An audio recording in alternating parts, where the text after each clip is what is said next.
Hey guys, tonight we're taking a journey into the surprisingly weird, often frustrating, and sometimes downright bizarre history of how women's anxiety has been diagnosed and treated over the millennia.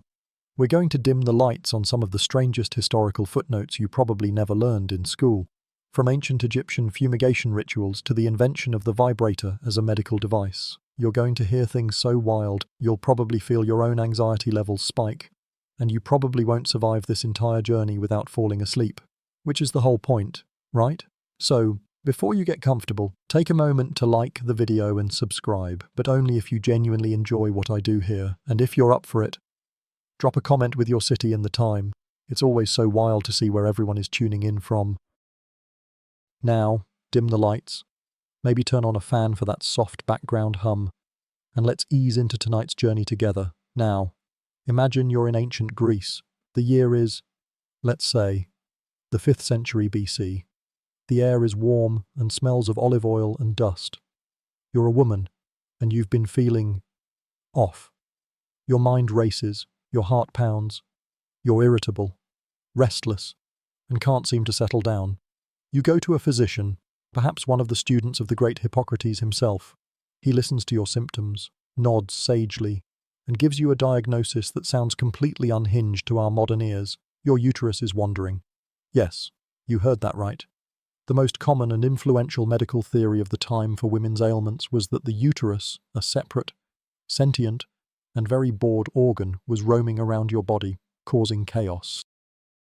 This notion, which persisted for centuries, was the root of the term hysteria, derived from the Greek word hystera, meaning uterus. The theory was that if a woman didn't conceive or engage in enough sexual activity, her uterus would become restless. It would literally detach from its moorings and begin to wander upward, bumping into other organs. The symptoms you're experiencing, those are just the side effects of your errant womb, pressing on your stomach, causing nausea, or squeezing your lungs, making you short of breath. The remedy was not talk therapy or medication. No, the doctor would suggest a combination of marriage, sex, and pregnancy. The three things they believed would finally anchor the uterus in place. There was also the more fringe and frankly hilarious idea of using strong smells. To entice the uterus back down, they would put sweet-smelling substances like incense or floral oils on the lower half of a woman's body, and unpleasant smells like garlic or burnt hair near her nose to drive the uterus away from the upper body. It's a completely wild theory, isn't it? The idea that one of your organs could just get up and take a stroll around your insides. Like a tourist in a strange city, historians still argue whether this was a truly universal belief or more of a theoretical framework for physicians. But the fact remains that for nearly 2,000 years, the primary explanation for female anxiety, depression, and a whole host of other physical and mental symptoms was rooted in a single, mobile organ. It's a testament to how profoundly misunderstood women's health was, and how often their emotional and psychological struggles were pathologized and reduced to their biology. We see this pattern repeated over and over again, the impulse to locate a complex, internal experience in a tangible, physical cause, often one that conveniently reinforces existing social norms. The wandering womb theory made perfect sense in a society that believed a woman's primary purpose was reproduction, and that her health was inextricably tied to her reproductive state. It's a fascinating, if deeply flawed, starting point for our story. It's the foundation upon which centuries of misunderstanding and mistreatment were built. As we move forward, you'll see echoes of this same reductionist thinking in the centuries that follow, just with different explanations and even wilder cures. So, you're still in ancient Greece, and this wandering womb theory is the talk of the town, medically speaking. But the great physician Hippocrates, the guy who gave us the famous oath, took the concept a step further. While he agreed that the uterus was the source of many female ailments, including what we'd now call anxiety, he had his own specific twist on the theory. He posited that the uterus could not only wander but could also become dry if left unfertilized for too long. He believed that the uterus, in its natural state, needed a certain level of moisture, and that this moisture came from male seed and the general processes of sexual intercourse and childbirth. Without these things, the uterus would shrivel, become dry, and, in its frantic state, would release noxious fumes or vapors that would travel up the body to the head, causing a host of nervous symptoms. It's like a cranky, dehydrated houseplant sending off bad vibes. The symptoms described sound so familiar. Even today, you feel a suffocating sensation in your throat, a tightness in your chest, a sudden pang of sadness or panic. The Hippocratic solution was, again, tied to a woman's reproductive function. The most common and widely prescribed treatment was marriage and procreation. The logic was simple. A married woman would have regular sexual activity and bear children, thus keeping her uterus moist and happy, and preventing it from becoming a source of emotional and physical torment. It was a neat, if profoundly sexist, package. Your anxiety isn't a complex psychological state, it's a plumbing issue that can be fixed with a husband. This was not just a fringe idea, either. It was a cornerstone of ancient medical thought that persisted for centuries, influencing physicians from Greece to Rome and beyond. A quirky tidbit from this era is the use of pessaries, or vaginal suppositories, made of materials believed to have a calming effect on the uterus. These could be concocted from herbs, oils, or even more bizarre substances, all aimed at coaxing the uterus to behave. One particularly odd recipe called for a concoction of wild parsley, coriander, and dill seed mixed with wine, which was then to be inserted vaginally. The idea was to nourish the starving uterus. Another fringe remedy involved using strong-smelling substances applied to the genital area, think powerful perfumes or incense, to keep the uterus from migrating north. It's a complete inversion of the logic we'd apply today, where a doctor might prescribe medication or therapy. But back then, the solution was literally to give the troublesome organ a bouquet of flowers and hope it stayed put. This entire framework speaks to a deeper philosophical point. Historians still argue whether these theories were genuinely believed by all physicians or if they were a convenient way to reinforce social order. After all, if a woman's happiness and mental stability are directly tied to her marital status and her ability to bear children, it provides a powerful biological justification for keeping her in a specific societal role. It's a classic example of medicine being used to uphold cultural norms. The fact that the same set of symptoms in a man would be diagnosed completely differently, as perhaps an imbalance of a different humour, like black bile, which we'll get into soon, highlights the gendered nature of the diagnosis. A man's emotional distress was seen as a personal or a biological imbalance, but a woman's was almost always linked back to her reproductive system and her perceived failure to fulfill her biological destiny. The narrative is clear: your body is a problem, and the only solution is to conform. It's a subtle but powerful form of social control, all wrapped up in the language of medical science. So, while the Greeks were busy prescribing marriage and scented pessaries for the wandering womb, a different civilization was coming at the problem from an entirely different, but equally strange angle. We're now travelling back even further in time, to ancient Egypt, where the medical papyri from the likes of Kahun and Ebers give us a fascinating glimpse into how they handled what we'd now call anxiety. Unlike the Greeks, who saw the wandering womb as a physical problem of movement, the Egyptians saw it more as a spiritual or magical affliction. The uterus was seen as a creature that could become restless and even angry, and its emotional state was directly linked to the woman's. If the uterus felt suffocated or ignored, it would cause trouble.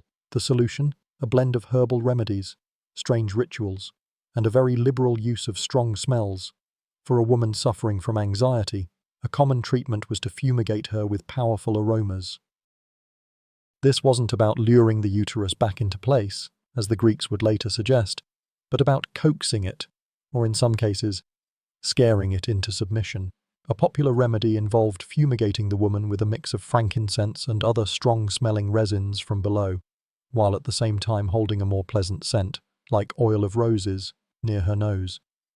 The thinking was that the disagreeable smell would drive the bad humours or the restless spirit out of the body, and the good smell would entice calm to return.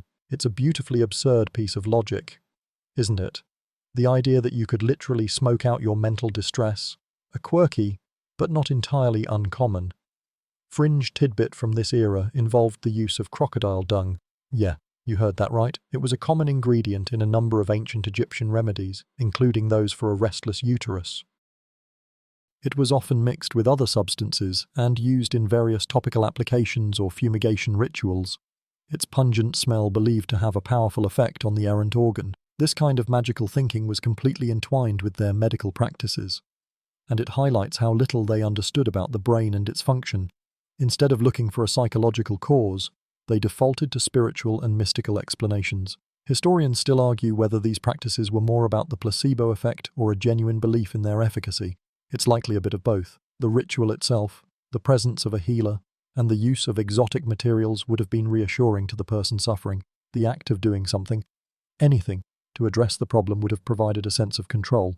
But it's also clear that their understanding of the human body, particularly the female body, was rooted in a profound ignorance of psychology. The fact that an entire civilization could believe that a woman's emotional state was dictated by her reproductive organ, and that the cure was a good whiff of something foul, speaks volumes about the early history of medicine and its deep-seated biases. We see here, even in the most ancient of civilizations, the seeds of a narrative that will persist for centuries. The idea that a woman's body, especially her reproductive system, is the source of all her mental and physical woes. It's a theme we'll see repeated again and again, with different cultures, different theories, but the same fundamental conclusion. As the sun sets on ancient Egypt and Greece, a new era dawns, and with it, a new, though equally flawed, medical framework for understanding the human body and mind. We move now to the Roman Empire and the influence of the brilliant physician Galen, who lived in the 2nd century AD. Galen took the Hippocratic ideas of the four humours, blood, phlegm, yellow bile, and black bile, and codified them into a comprehensive system that would dominate Western medicine for over 1,500 years. His theory posited that these four bodily fluids, or humours, determined a person's temperament and health. When they were in balance, you were healthy. When they were out of whack, you got sick. For Galen, anxiety, or melancholy as it was more commonly called, was caused by an excess of black bile. This thick, dark humour was associated with feelings of sadness, fear, and despondency. Unlike the Greek and Egyptian theories that specifically targeted the uterus, this was a diagnosis that applied to both men and women. If a man was feeling anxious and dejected, it was a humoral imbalance. But here's the rub, and it's a big one. While the cause was the same, the expression of the disease was still gendered. A woman's melancholy was often still seen through the lens of her reproductive system. Her black bile imbalance was often still linked back to her weaker constitution, her susceptibility to emotional fluctuations, and yes, that same old wandering womb, which was thought to be particularly susceptible to the negative effects of black bile. This blend of theories meant a woman could be told two things at once. Her anxiety was caused by an excess of black bile, and that this imbalance was a result of her uterus being restless. It's like having a broken phone and being told it's because the battery is dead, and also because the phone is simply a woman and is prone to emotional breakdowns. The treatments were just as convoluted. You might be prescribed a change in diet to reduce black bile, or a course of bloodletting or purging to restore balance. A popular fringe remedy involved the use of hellebore, a plant believed to purge the body of black bile, often with severe and dangerous side effects. It was a one-size-fits-all solution for a complex problem, and it often did more harm than good. Historians still argue whether the Galenic model represented a step forward or just a shift in the language of control. On one hand, it provided a seemingly universal, scientific explanation for mental distress, moving away from pure superstition. On the other hand, it still retained the fundamental patriarchal assumptions about women's bodies and their inherent frailty.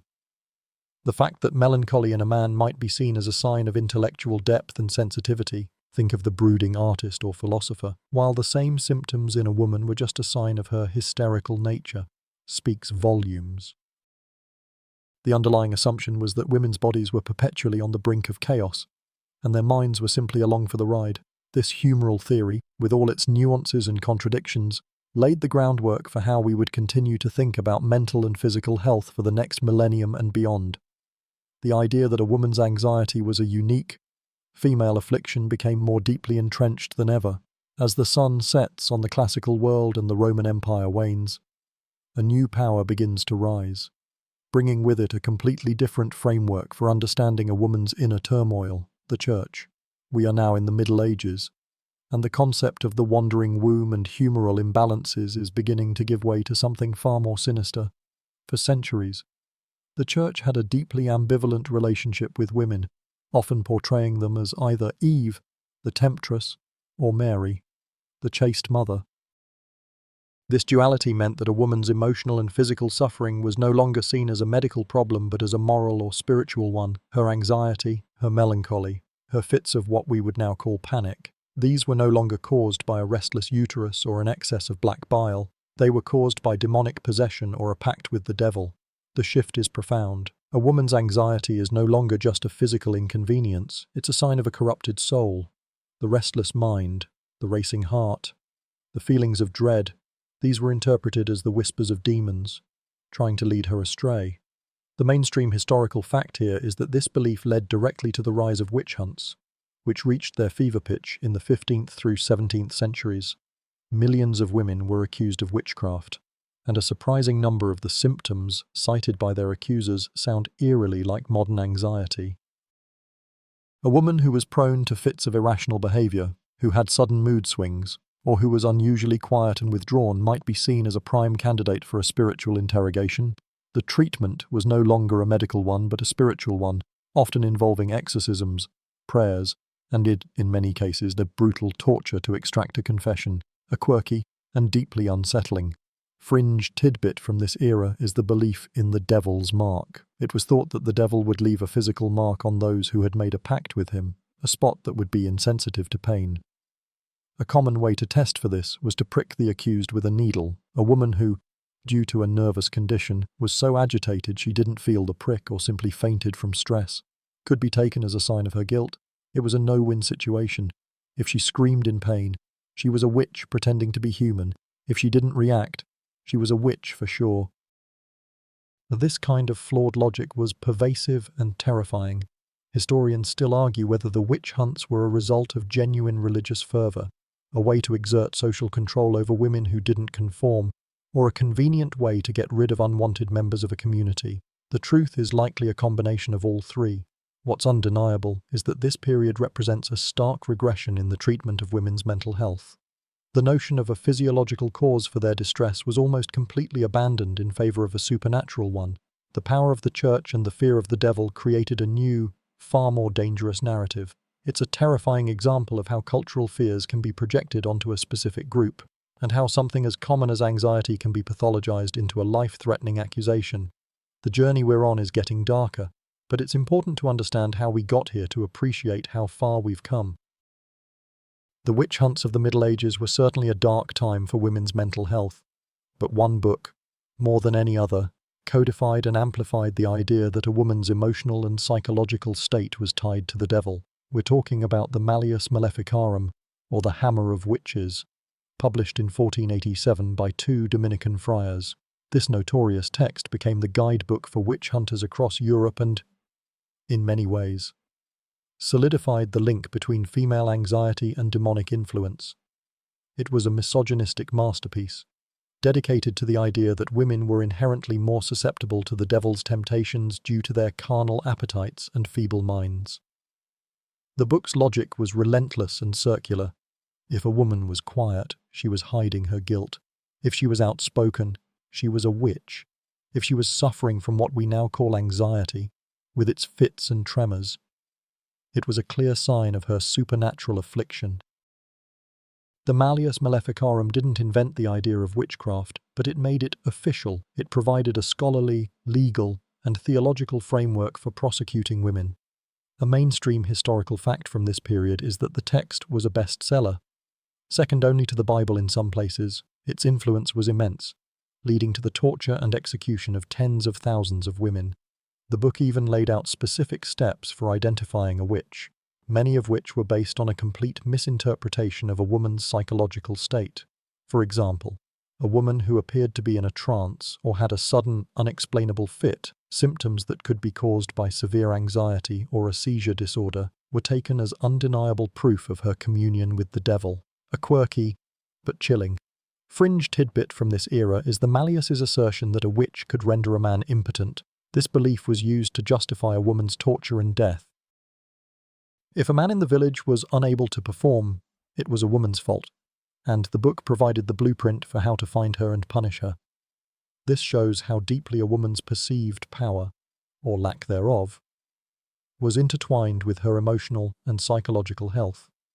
Her supposed witchcraft was used to explain everything from a bad harvest to a man's impotence, turning her into a convenient scapegoat for all of society's ills. Historians still argue whether the Malleus Maleficarum was a reflection of popular belief or a tool used by the Church to consolidate power and control women.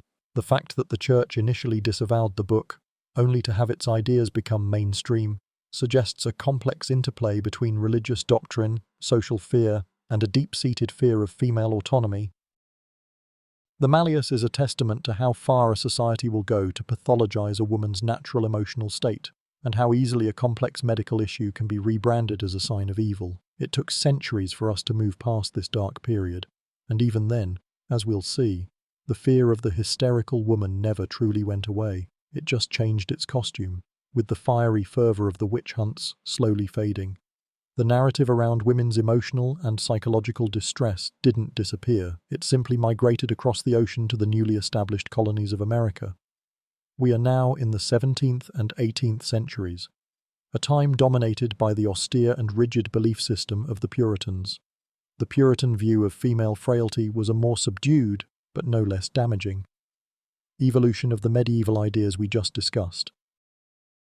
They didn't see the devil in every anxious twitch, but they did see a woman's susceptibility to mental anguish as a sign of her inherently weaker, more emotional nature. This was a mainstream historical belief, and it had profound implications for how women were expected to behave and how their anxiety was treated. In Puritan society, the mind and spirit were inextricably linked. Your emotional state was a reflection of your relationship with God. If you were anxious, depressed, or prone to fits of what we'd now call panic, it was seen as a sign of a lack of piety, a failure of faith, or, at the very least, a sign that you were not devout enough. A woman was seen as more susceptible to these failings than a man, a direct consequence of her being a descendant of Eve. The cure for your spiritual and mental woes was not a doctor, but a minister. You were expected to find solace and stability through unwavering religious devotion, constant prayer, and diligent Bible study. The pressure to be a perfect, pious, and submissive wife and mother was immense, and the failure to live up to this impossible standard was seen as a moral, not a medical, failing, a quirky and deeply ironic. Fringe tidbit from this era is the practice of keeping spiritual diaries. Many Puritan women were encouraged, or even required, to keep detailed journals of their spiritual struggles and triumphs. These diaries often read like a catalogue of modern anxiety symptoms, fear of damnation, obsessive thoughts, feelings of worthlessness, and a desperate search for reassurance. The act of writing these down was meant to be a form of spiritual cleansing, but it often served to amplify their internal struggles, turning a private torment into a public performance of piety. It's a fascinating look at how a seemingly innocuous practice could reinforce the very anxiety it was meant to alleviate. Historians still argue whether the puritanical view was genuinely compassionate in its own way, a belief that salvation and faith were the ultimate cure, or if it was a form of psychological control, forcing women to internalize their struggles and blame themselves for their suffering. The fact that a woman's emotional state was so deeply intertwined with her moral worth created an environment where seeking help for anxiety could be a deeply shaming experience. Instead of a medical diagnosis, you were given a spiritual one. Instead of a prescription, you were given a prayer. It's a subtle but powerful shift from a physical explanation for anxiety to a moral one. This period shows us that even when the devil is no longer the main character, the story of the troublesome woman persists, simply wearing a different costume. As the Industrial Revolution thunders to life and the world begins to modernize, the narrative around women's anxiety takes on a new form. We are now in the 19th century, the era of Queen Victoria, and society has developed a new, deeply restrictive ideal for women, the cult of domesticity. The mainstream historical fact here is that this cultural movement glorified the role of women as the moral and emotional guardians of the home. A true lady was meant to be pure, pious, submissive, and domestic. Her realm was the private sphere, a peaceful haven for her husband to return to after a long day in the cutthroat public world. And in this perfect domestic haven, anxiety, far from being a moral failing or a sign of demonic possession, became a kind of status symbol. It was now evidence of a woman's delicate constitution, Think about it. A woman who was too frail to engage in vigorous activity, who fainted at a moment's notice, or who was prone to nervous fits, was seen as a sign of her refinement and social standing. It meant her husband was so successful that she didn't need to work or worry about money. Her anxiety was not a problem to be solved, but a symptom of her exquisite sensitivity, a byproduct of a life of leisure. This led to a strange societal expectation where women were almost encouraged to be fragile. The corsets they wore, which were so tight they restricted breathing, were a physical manifestation of this ideal, literally constricting their bodies just as society was constricting their lives. A quirky, but telling, fringe tidbit from this era is the widespread use of smelling salts and tinctures of laudanum, an opium derivative, to treat women's nervousness. These were kept in a lady's handbag and were a quick fix for a sudden bout of anxiety or a fainting spell. The fact that an addictive drug was so readily available and socially acceptable for women to use speaks to the sheer volume of nervous complaints and the desire for a simple solution that wouldn't disrupt the domestic harmony. Historians still argue whether the cult of domesticity was a genuine attempt to protect women from the harshness of the outside world or a cunning way to keep them subservient and confined. The fact that the same society that elevated them to a pedestal also gave them a laundry list of debilitating, vague symptoms like brain fag and neurasthenia suggests a more sinister purpose. A woman who was constantly anxious or on the verge of a nervous breakdown was far less likely to challenge the status quo, demand a career, or fight for the right to vote. The Victorian era, with all its frills and finery, was a gilded cage for women's minds, and their anxiety was seen as just one more bird in the cage, singing a sad but beautiful song. The Victorian era's ideal of the frail, delicate woman wasn't just a social construct, it led directly to a very specific and now infamous cure for her nervous complaints. We are now at the turn of the 20th century, and a woman suffering from anxiety, depression, or what was vaguely called neurasthenia would likely be prescribed the rest cure. This was a mainstream historical treatment, and its architect was a physician named Silas Weir Mitchell.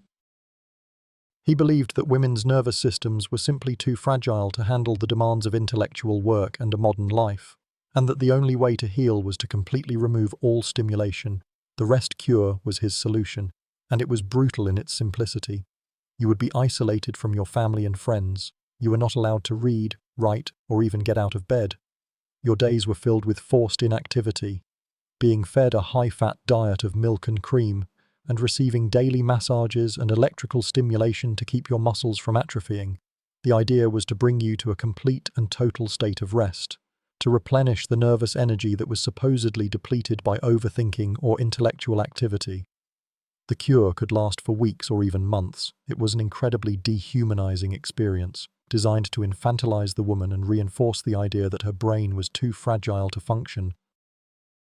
A quirky, but tragically revealing, fringe tidbit from this era is that many of the women who underwent the rest cure were writers, artists, and thinkers. Their intellectual pursuits were seen as the very source of their anxiety, and the cure was meant to strip them of their creative impulse and return them to their proper state of domestic tranquility. It's a shocking example of medicine being used not to heal, but to enforce societal norms. The cure was a way to put the genie back in the bottle, to take an independent-minded woman and make her pliant and submissive again.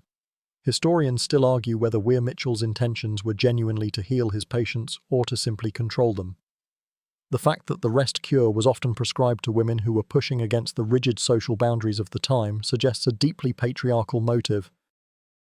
While men were also diagnosed with neurasthenia, they were often prescribed a more active West cure, which involved travel, adventure, and exercise. A man's mind needed to be stimulated. A woman's needed to be shut down.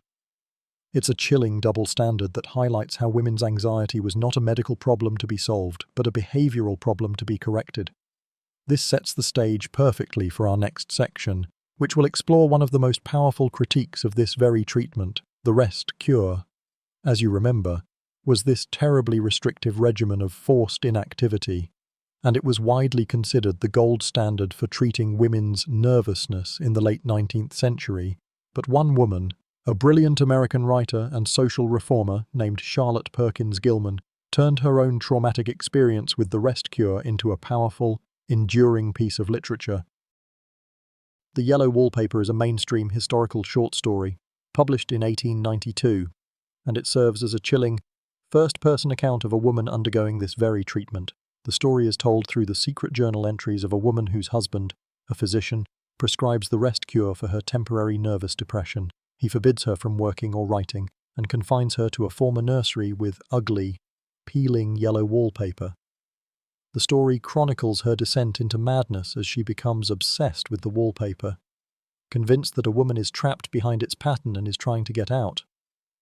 The story is not just a critique of the rest cure, it's a powerful allegory for the oppression of women in the Victorian era. The protagonist's anxiety, which her husband dismisses as a minor complaint, is a direct result of being stripped of her intellectual and creative life.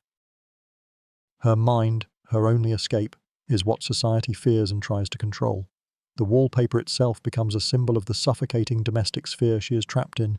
The more she tries to understand it, the more her mind unravels, not because of an inherent weakness, but because her mind is being starved of the very things it needs to thrive, a quirky and deeply personal. Fringe tidbit is that Gilman wrote the story after her own doctor.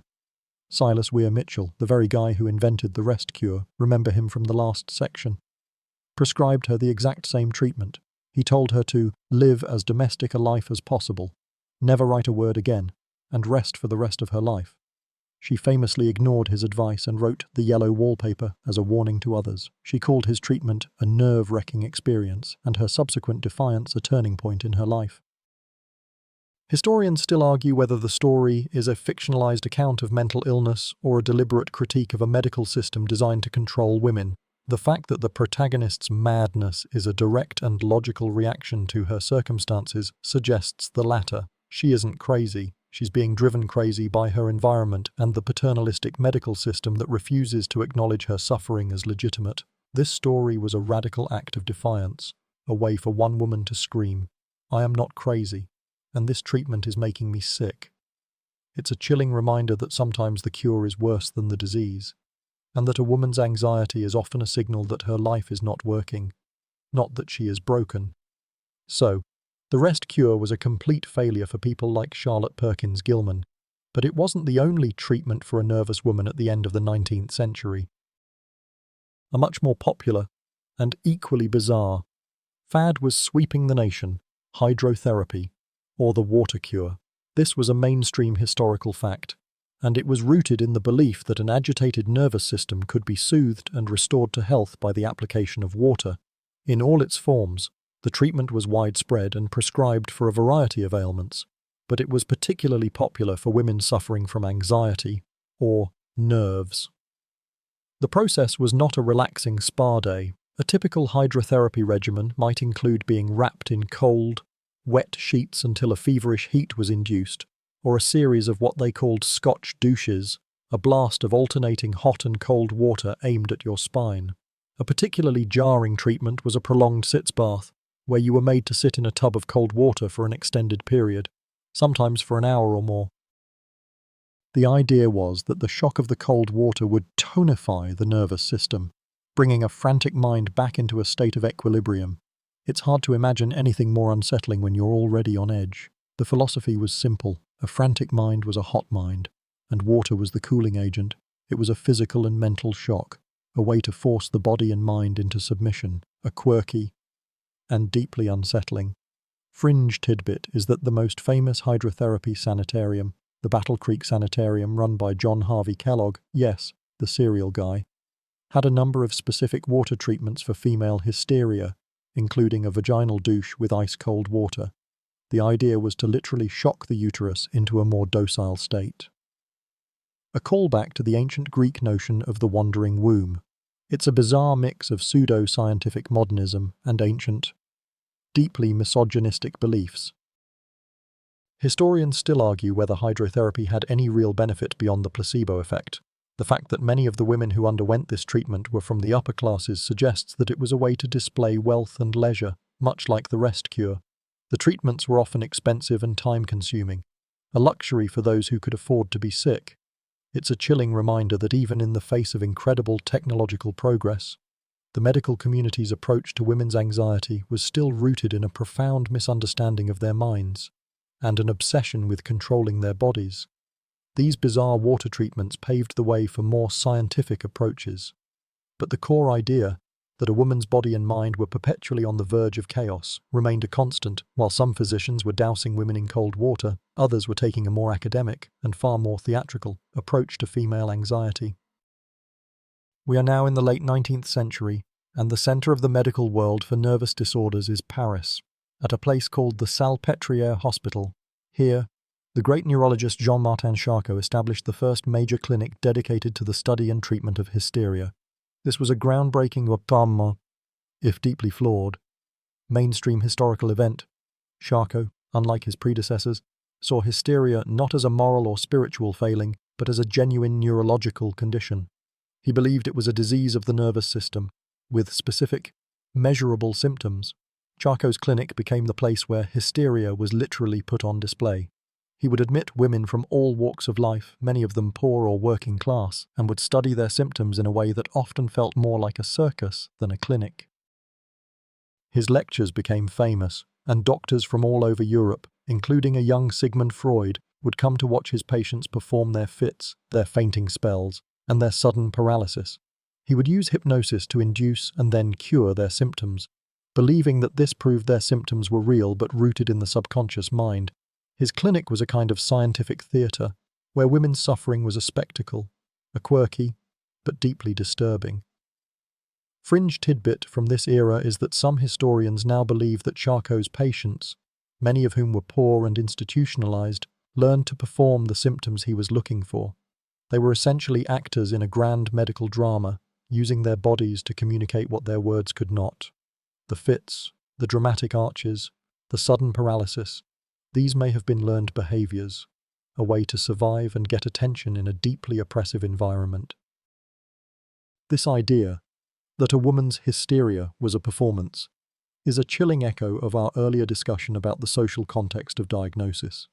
Historians still argue whether Charcot was a brilliant innovator who brought legitimacy to mental illness or a patriarchal showman who exploited his female patients for fame and fortune. His work did, in some ways, legitimize female suffering, but it also turned it into a spectacle. The women at Salpêtrière were not seen as individuals with a complex inner life, but as case studies. Their bodies and minds a canvas for Charcot's theories. His clinic, with its focus on the physical manifestation of emotional distress, set the stage for a new kind of treatment, one that would finally shift the focus from the body to the mind, and one we will explore in the next section. The Salpêtrière clinic, as we just discussed, was where Jean-Martin Charcot made his name, but it was his infamous Tuesday lectures that cemented his reputation and made his patients' suffering a public spectacle. He would put his patients, most of whom were women diagnosed with hysteria, on a stage in a large auditorium, and they would reenact their fits and emotional outbursts for an audience of doctors, students, and society onlookers. This was a mainstream historical fact, and it was a shocking display of medical power and a deeply dehumanizing practice. The women would perform their symptoms, everything from dramatic fainting spells to violent tremors, as Charcot narrated their condition, using their bodies as a kind of living textbook. The spectacle at Salpêtrière was rooted in the belief that hysteria was a real neurological condition, but one that could be both induced and cured with hypnosis. Charcot believed that a skilled hypnotist could tap into the hysterical mind, and he would demonstrate this on stage, putting his patients into trances and then waking them up. The women were not just patients, they were performers, their lives on display for a paying audience. They were not consulted about their privacy or their dignity. Their suffering was a scientific exhibit, a living embodiment of a medical theory, a quirky, but profoundly sad. Fringe tidbit is that the most famous of Charcot's patients, a young woman named Augustine, became a kind of celebrity in her own right. She was photographed repeatedly, in various hysterical poses, and these photographs were sold as postcards. She was seen as a kind of perfect specimen of the hysteric, and her body was used to illustrate countless medical texts. Her identity was completely subsumed by her diagnosis. She was no longer Augustine, she was the hysteric. It's a tragic example of how a person's suffering can be commodified and exploited. Historians still argue whether Charcot's methods were a necessary step in the development of neurology or a profound ethical failure. The fact that a young Sigmund Freud was so deeply influenced by these lectures and then went on to develop a completely different theory of the mind speaks to their immense impact. Charcot's work, with its emphasis on the body as the site of a woman's suffering, was a kind of last gasp of the old medical paradigm. It set the stage for Freud to completely flip the script, moving the focus of a woman's anxiety from her body to her mind. It's a pivotal moment in our story, a transition from the physical to the psychological, and it's where we'll go in our next section. From the spectacle of the Salpêtrière, we now turn to a quiet, intellectual revolution led by a young man who was once a student in Charcot's audience. His name, of course, is Sigmund Freud. The mainstream historical fact is that Freud's work marked a monumental shift in the understanding of mental illness. He moved the focus of female anxiety from the body, from a wandering uterus or a spectacle of symptoms, to the mind. His talking cure was the first time a physician truly listened to a woman's inner life and tried to understand her suffering as a psychological, not a physiological, phenomenon. This was a radical break from everything we've discussed so far, from the Greeks to the Victorians. Freud's theory was that a woman's hysteria was a result of repressed emotional or traumatic experiences, often related to childhood or sexual desire. He believed these suppressed memories didn't just disappear, they manifested themselves as physical symptoms like paralysis, fits, or a feeling of suffocation. The cure was not a rest cure or a blast of cold water, it was psychoanalysis. You, the patient, would lie on a couch and talk, and the doctor would help you uncover the hidden, unconscious roots of your anxiety. It was a long, arduous process, but it was the first time that a woman's own narrative was considered the key to her healing. It put her mind, not her body, at the center of the treatment, a quirky and deeply controversial. Fringe tidbit is that Freud initially believed that most of his female patients had been victims of childhood sexual abuse. He later abandoned this seduction theory, replacing it with the idea that the abuse was a fantasy and that the real cause of their anxiety was the repression of their own sexual desires and Oedipal conflicts. This shift is a huge point of contention among historians, with many arguing that Freud's dismissal of real abuse led to a century of misdiagnoses and a profound failure to believe women. Historians still argue whether Freud was a genius or a charlatan. His theories are largely discredited today, but his contribution is undeniable. He created a new language for talking about the mind. He forced the medical community to consider a woman's inner world as a legitimate source of her suffering. His work, for all its flaws and biases, was the first step toward modern psychology, a world where a woman's anxiety is seen as a complex psychological issue, not just a physical or spiritual one. So, we've moved from the wandering womb to the talking cure. And a key piece of Freud's puzzle was his infamous Dora case. This is a mainstream historical case study, and it's a perfect example of how Freud applied his theories and how his biases affected his work. Dora, whose real name was Ida Bauer, was a young woman who was brought to Freud by her father. She was suffering from what was called hysterical symptoms, including a nervous cough and a sudden loss of her voice. Freud, as he did with all his patients, encouraged her to talk, believing her physical symptoms were a manifestation of repressed sexual desires and conflicts. Freud's analysis of Dora's case, which he published in 1905, is now considered a classic, if deeply problematic, text in the history of psychoanalysis. He concluded that Dora's anxiety and physical symptoms were not a result of her being an unhappy victim, but a result of her repressed sexual desires for her father's mistress and a married family friend, Mr. K. He famously interpreted a dream of hers involving a burning house as a sign of her erotic desires. His solution was for her to acknowledge these unconscious desires, which he believed were the root of her hysteria, a quirky and deeply telling fringe tidbit is that Dora abruptly ended her treatment with Freud after just 11 weeks. She was fed up with his insistence that her feelings were all a product of her own repressed desires. She believed her symptoms were a valid reaction to being a pawn in her father's and Mr. K's affairs, and she simply wasn't going to let Freud talk her into believing she was the problem. Years later, Freud published the case study, and he admitted his failure with the case.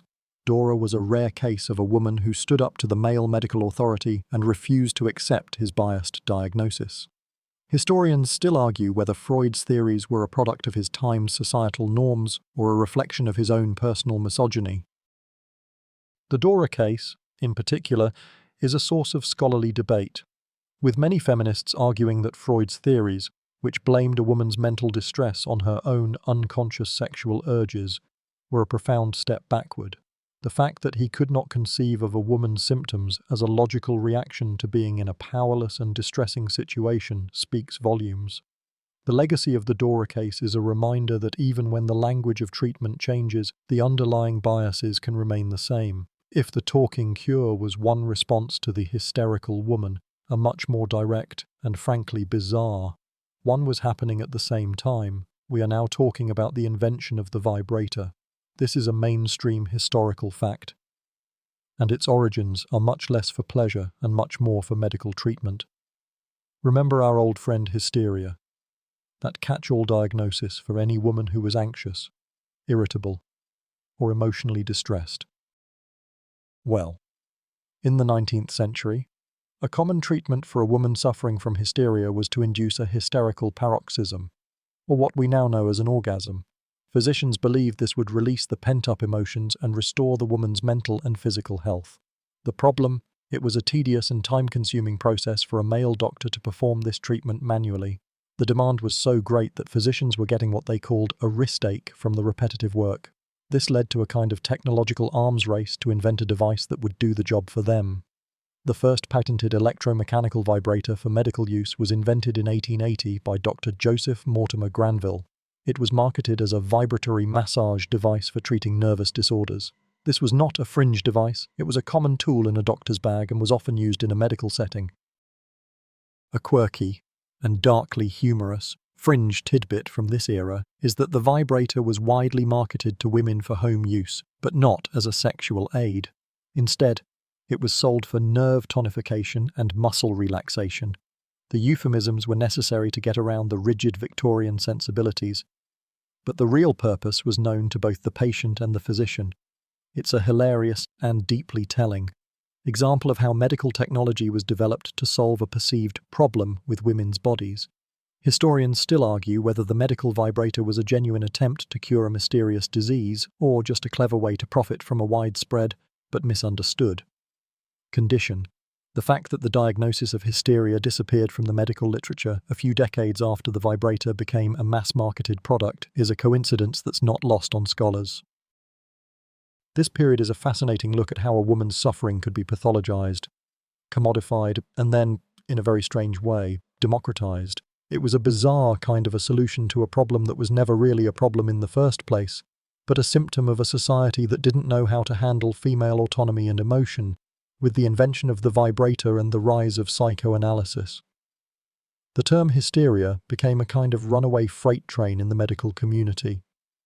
This is a mainstream historical fact. By the late 19th and early 20th centuries, hysteria had become a catch-all diagnosis for an astonishingly wide range of female complaints. If a woman fainted, it was hysteria. If she had a sudden bout of irritability, it was hysteria.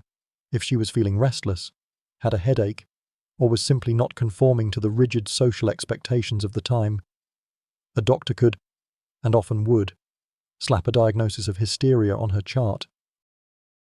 While it was a diagnostic tool that served a dual purpose, it gave a seemingly scientific name to a woman's suffering, and it conveniently located the problem within her body, her emotions, her mind, rather than in the oppressive societal conditions she was living under. The diagnosis was a powerful form of control. A woman who was feeling anxious about her lack of autonomy or her inability to pursue a career could be told that her feelings were not a legitimate reaction but a symptom of a mysterious female disease. The doctor, almost always a man, became the sole authority on her body and mind, and her own feelings were dismissed as untrustworthy. It's an insidious kind of gaslighting, where a woman's own reality is negated by a medical diagnosis. The fact that the diagnosis was so vague and so all-encompassing made it almost impossible to challenge. A quirky, but deeply telling, fringe tidbit is that the term hysteria was so pervasive that it was used to describe everything from what we now know as epilepsy to narcolepsy and even some types of schizophrenia. A woman with a seizure disorder could be labeled an hysteric because her convulsions were seen as a symptom of her emotional turmoil.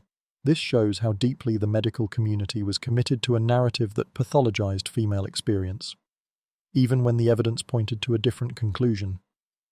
Historians still argue whether the medical community truly believed in the existence of hysteria as a singular disease, or if it was a convenient way to manage a population they couldn't or wouldn't understand. The fact that the diagnosis was removed from the Diagnostic and Statistical Manual of Mental Disorders in 1980, a few decades after the women's liberation movement, suggests that it was more of a cultural and political construct than a medical reality. The story of hysteria is a powerful cautionary tale about what happens when medicine is not an objective pursuit of knowledge but a tool for social control. It set the stage for the next phase of our story, where women's anxiety would be treated with even more extreme and often more dangerous methods. So, hysteria was the diagnosis. But what was the solution? For many women in the late 19th and early 20th centuries, the answer was institutionalization. We're now exploring the dark reality of the asylum and the sanitarium, which became the preferred destination for a woman deemed nervous or hysterical. The mainstream historical fact is that these institutions were not the tranquil, healing places they were often portrayed to be. They were often little more than holding cells for troublesome women, a convenient way for a family to get rid of a wife or a daughter who was not conforming to expectations. A woman could be committed for a variety of reasons, many of which sound completely unhinged to our modern ears: postpartum depression, a difficult divorce, or simply being too opinionated. Once inside, the treatment was often more about control than about care. The women were stripped of their autonomy, their identities, and their dignity. They were given sedatives, tranquilizers, and often subjected to physical restraints. The goal was not to heal the mind, but to subdue the person. The asylum was a place to hide a problem, not to solve it, a quirky, but heart-wrenching. Fringe tidbit is that many of these institutions were run by male doctors who believed that a woman's hysterical fits could be controlled by cold water baths, physical restraints, or even in some cases, a kind of surgical mutilation, like the removal of the ovaries, which was believed to be the source of all her emotional turmoil. It's a chilling reminder of how far some doctors would go to control a woman's body in the name of healing her mind. Historians still argue whether the asylum was a necessary, if flawed, response to mental illness, or a deeply patriarchal institution designed to imprison women who didn't fit into a narrow societal mold. The fact that many of these women were simply suffering from what we now know as postpartum depression, anxiety, or even simple boredom from a life of domestic confinement suggests the latter. The asylum, with its rigid rules and lack of genuine care, was a powerful tool for social control. It was a place where a woman's mind could be broken in the name of fixing it.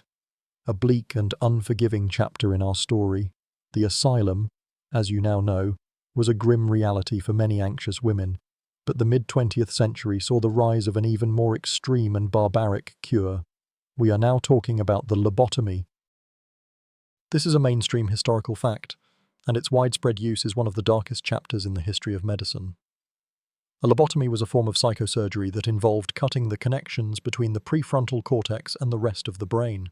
The procedure was developed by a Portuguese neurologist, and it was brought to the United States by Dr. Walter Freeman, who made it a mass-marketed procedure, performing thousands of them himself. It was sold as a miracle cure for a variety of mental illnesses, but it was particularly popular for calming women with severe anxiety, depression, and other nervous conditions. The procedure was quick, and it could be done right in a doctor's office with little more than a local anesthetic. Freeman even developed a technique he called the ice pick lobotomy, which involved hammering a sharp instrument through the eye socket to sever the brain's connections. The results were often tragic. The patient, who was once anxious and agitated, might become listless, apathetic, and emotionally numb. The procedure didn't cure the anxiety, it simply destroyed the part of the brain that could feel it. The woman was no longer a person, she was a zombie, a shell of her former self, a quirky, but deeply disturbing. Fringe tidbit is that the lobotomy was often used on women who were simply troublesome. They were too loud, too opinionated, or too emotional. A husband could have his wife lobotomized for what we would now call minor behavioral issues. It was a terrifying way to enforce conformity and ensure that a woman stayed in her proper place, submissive and quiet. The most famous case is that of Rosemary Kennedy, who was lobotomized by her own father for what was likely a learning disability. The procedure left her severely disabled. Historians still argue whether the lobotomy was a product of a desperate medical community or a profound ethical failure that saw a woman's mind as something to be surgically altered for the convenience of others. The fact that the procedure was so widely and so carelessly used, particularly on women, speaks to a deep-seated fear of female emotion and autonomy. It was a final, brutal attempt to control a woman's inner world by physically destroying it.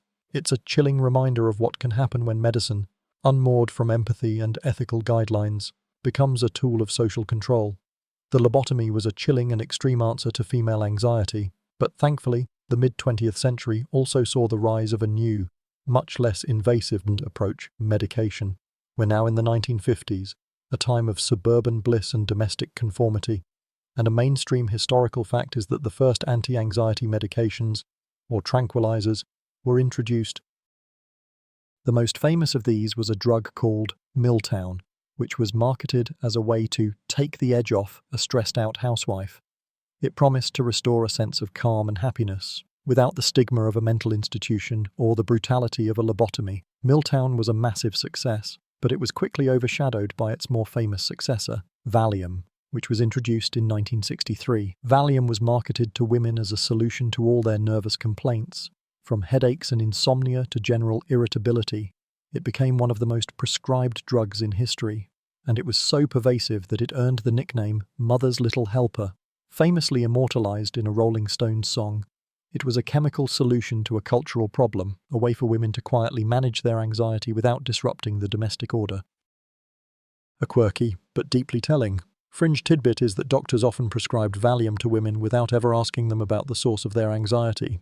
The assumption was that the anxiety was a natural part of being a woman, a kind of inherent frailty, and that the medication was a simple way to manage it. It was a kind of chemical rest cure, a way to keep a woman from rocking the boat. It gave her the veneer of calm, while the underlying problem, the boredom, the lack of autonomy, the stifling domesticity, remained completely unaddressed. Historians still argue whether the widespread use of tranquilizers was a genuine medical breakthrough or a way to chemically subdue women into a life they didn't want. The fact that many women became addicted to these drugs, and that their use led to a kind of emotional numbness, suggests that the cure was not without its own profound costs. The pill became a kind of easy-fix solution, a way to avoid a more difficult and necessary conversation about a woman's place in the world.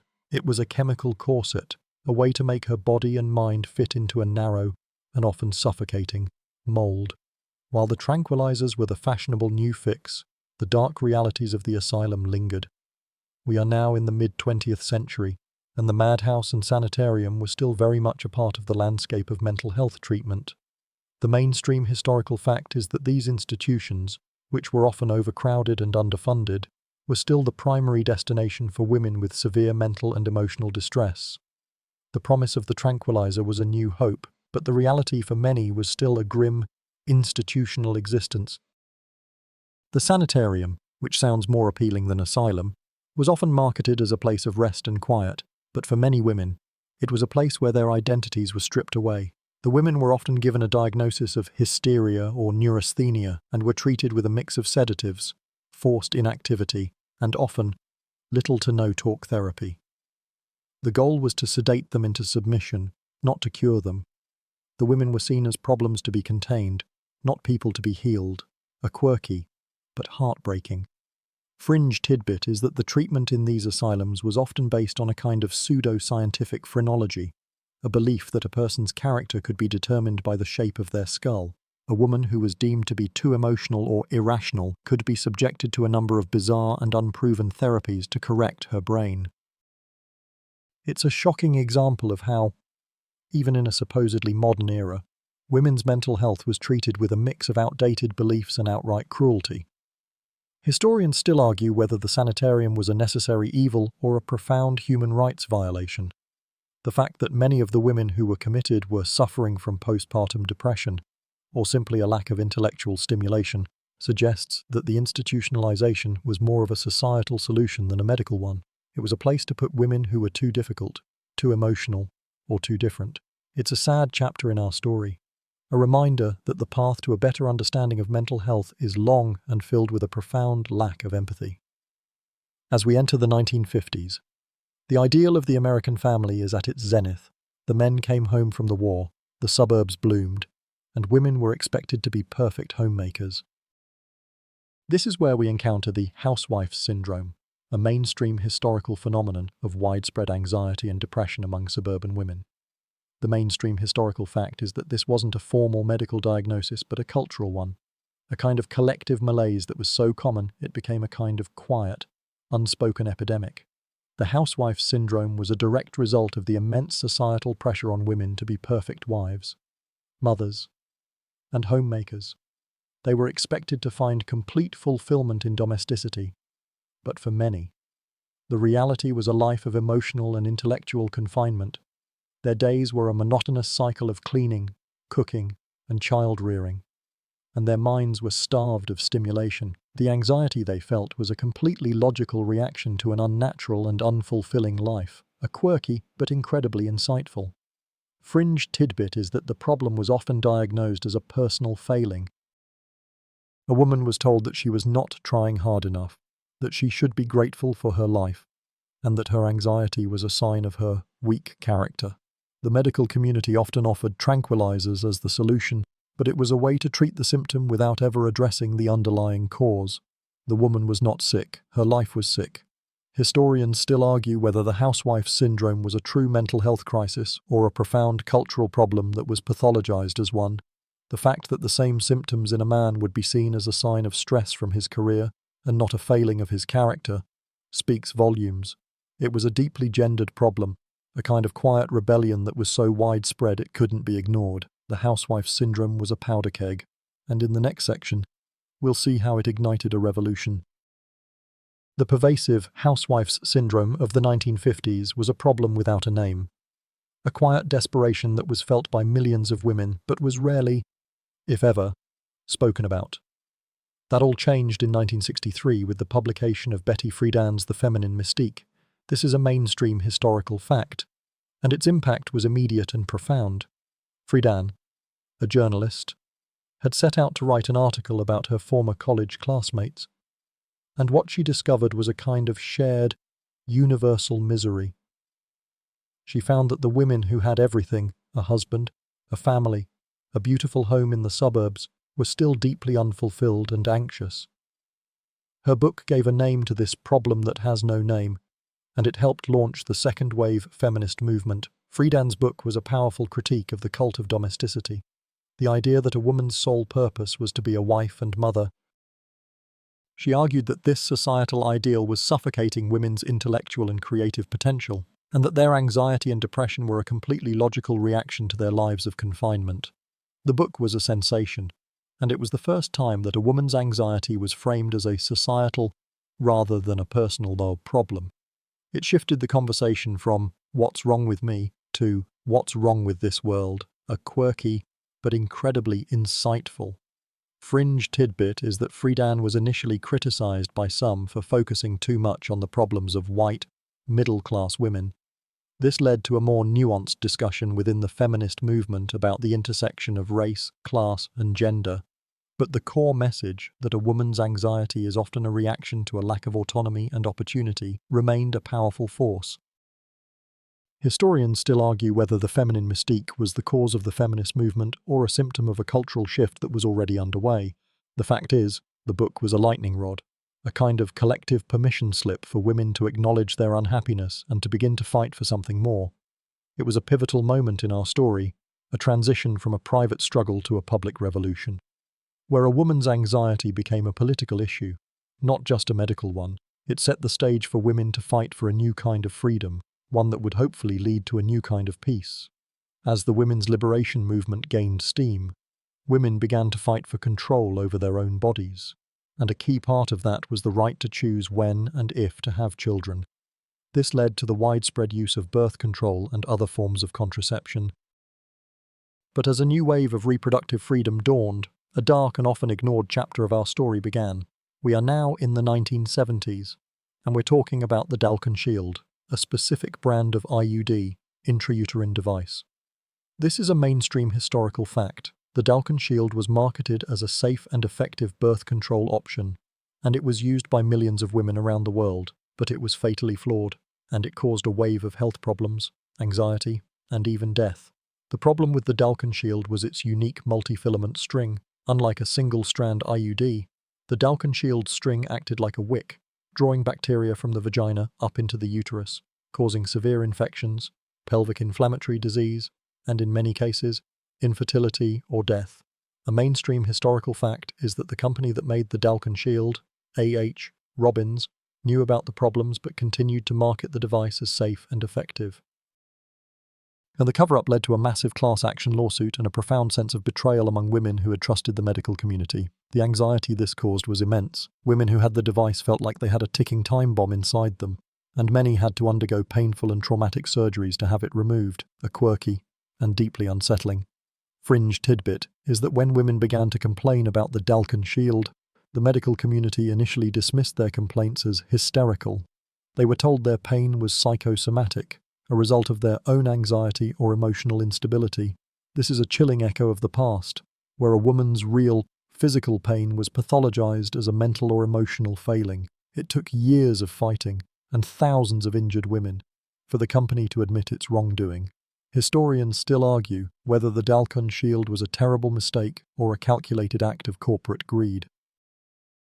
The fact is, it created a new kind of anxiety for women, a profound mistrust of the medical establishment. It taught women that they couldn't always trust a male doctor or a male-dominated corporation to have their best interests at heart. It was a powerful lesson that their bodies were not just their own, but a site of control, exploitation, and profound vulnerability. The Dalkon Shield was one kind of medical anxiety, but the rise of hormonal birth control introduced another. We're now in the late 20th century, and the pill is a mainstream historical fact, a symbol of female liberation and a revolutionary piece of medical technology. But as its use became widespread, so too did the questions about its side effects, particularly its effect on women's emotional and psychological well-being. We're talking about hormonal anxiety. The pill, as you probably know, works by introducing synthetic hormones into the body to prevent ovulation. But these hormones can have a profound effect on a woman's brain chemistry, and many women began to report an increase in anxiety, mood swings, and even depression. The doctors, many of whom were trained in a medical system that didn't take women's emotional complaints seriously, often dismissed these symptoms as psychosomatic or a personal failing. The woman was told she was too sensitive or that her anxiety was a result of her own pre-existing condition, not the pill. It was a new version of the old wandering womb theory, where the cause of a woman's emotional state was located in her hormones rather than in her external circumstances. A quirky, but not uncommon, fringe tidbit is that many women took matters into their own hands, switching between different brands of the pill or even going off of it entirely to see if their anxiety would improve. They became their own scientists, using their bodies as a laboratory to prove that their symptoms were real and were tied to the medication. This kind of self-advocacy was a direct result of a medical system that wasn't listening. Historians still argue whether the pill's side effects were a result of a biological reality or a cultural anxiety about women's sexual liberation. The fact is, the debate continues to this day. There is a growing body of scientific evidence that shows a clear link between hormonal birth control and an increase in anxiety and depression, but many doctors are still hesitant to acknowledge it. This speaks to a deeper problem in medicine, the ongoing reluctance to acknowledge a woman's lived experience as a valid source of medical knowledge. The pill, a symbol of freedom, also became a new source of anxiety, a kind of chemical manifestation of the ongoing struggle for women to have their bodies and their feelings taken seriously. We've travelled from wandering wombs to chemical corsets, but in the latter half of the 20th century, a new and fundamentally different approach to anxiety took hold, one that shifted the focus away from deep-seated trauma and toward practical, here-and-now solutions. We are now talking about the rise of cognitive behavioral therapy, CBT, a mainstream historical fact that is still the gold standard for treating anxiety and a host of other mental health conditions. CBT is a form of psychotherapy that focuses on the idea that our thoughts, feelings, and behaviors are all interconnected. The theory is that if you can change your negative or irrational thoughts, you can change your feelings and behaviors. The beauty of CBT, especially for women, was its practicality. Unlike psychoanalysis, which could take years and was often prohibitively expensive, CBT was short-term and goal-oriented. It gave a woman concrete tools to manage her anxiety. You, the patient, would work with a therapist to identify your cognitive distortions, the negative thought patterns that were fueling your anxiety. For example, if you were a mother who felt immense anxiety about your child's well-being, your therapist might help you challenge the thought, "If I'm not a perfect mother, my child will be a failure." The treatment was not about digging into your childhood or your relationship with your father. It was about giving you the mental tools to reframe your thoughts and to manage your feelings in the moment. A quirky, but incredibly empowering, fringe tidbit is that CBT's focus on the patient as an active participant in her own healing was a radical departure from the past. You were no longer a passive victim of your body, your hormones, or your past. You were an active agent in your own recovery, a kind of mental detective, working to solve the puzzle of your own anxiety.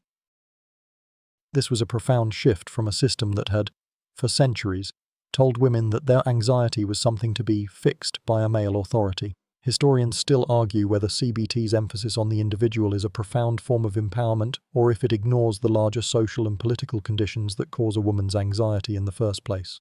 The fact is, CBT provided a new language and a new set of tools for women to understand and manage their own minds. It was a step away from the medical patriarchy and a step toward a more personal and proactive approach to mental health, one that we'll see gain even more traction in the years to come.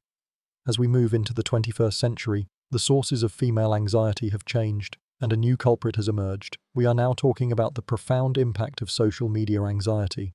This is a mainstream historical fact that is still unfolding. Social media platforms, with their curated highlight reels and their constant stream of perfectly filtered images, are creating a new and pervasive form of anxiety, especially for women. The pressure to present a perfect life, a perfect body, a perfect career, a perfect family is immense. The comparison is constant, and it's a game you can't win. Think about it. You're scrolling through your phone, and you see a woman on Instagram who seems to have it all, a flawless complexion, a beautiful home, and a thriving business. You, on the other hand, are in your pajamas, with a pile of laundry and a to-do list that's a mile long. The anxiety you feel is a logical and deeply human reaction to an unnatural comparison. Social media creates a kind of collective performance performance, and a woman's anxiety is a direct result of the pressure to be an actress in a play she didn't write. The platforms are designed to be addictive, and they prey on our insecurities, creating a new kind of hysteria that is fueled by likes, followers, and validation. A quirky, but deeply telling, fringe tidbit is the rise of the digital detox. Women are increasingly taking breaks from social media in an effort to combat the anxiety it causes. The fact that we now need to take a vacation from our digital lives speaks volumes about their negative impact on our mental health. It's a kind of modern-day rest cure, but this time, the cure is self-prescribed. Historians still argue whether social media is a profound mental health crisis or a new, but not so different, form of social pressure. The fact is, it's both. Social media has created a new kind of social anxiety, one that is not a result of a personal failing, but a consequence of a flawed and often toxic digital environment. It's a modern problem that is rooted in a very old anxiety, the fear of not being good enough. The rise of social media anxiety is just one part of a larger and more pervasive problem for the modern woman. We are now talking about the pressure to do it all, a mainstream historical fact that is a profound source of anxiety for women in the 21st century. The modern woman is expected to have a successful career, be a perfect mother and wife, have a fulfilling social life, and still have time for a daily yoga practice and a clean house. It's an impossible burden, and the failure to live up to this impossible standard is fueling a pervasive sense of anxiety and inadequacy. Think about the mental gymnastics involved in being a modern woman. You're in a board meeting, trying to look confident and capable, while also worrying if you remembered to pack your child's lunch. You're at home, trying to be a present and patient mother, while also answering emails from your boss. The stress of this constant juggling act is immense, and it's a source of a new kind of neurasthenia, a feeling of total exhaustion and burnout. The anxiety you feel is not a sign of a weak character, it's a logical response to a life that is fundamentally unsustainable, a quirky and deeply relatable. Fringe tidbit is the rise of the mum guilt. This is the pervasive feeling of inadequacy that modern mothers feel, the sense that they are failing at both their careers and their family life. It's a uniquely modern form of anxiety, and it's a direct result of the pressure to do it all. The feeling is so common that it has its own name, and it's a testament to the quiet, internal struggle that so many women are facing. Historians still argue whether the pressure to do it all is a product of true gender equality or a new and more insidious form of female oppression. The fact is, the burden of emotional labor and domestic work still falls disproportionately on women. Even in two-income households, the modern woman's anxiety is not a personal failing, it's a societal one. It's a sign that we have not yet figured out a way to create a world where women can thrive, not just survive, from the pressures of career and home. We now delve into a more intimate source of a woman's anxiety: postpartum depression and anxiety. This is a mainstream historical fact, but its understanding and acceptance are a relatively new phenomenon.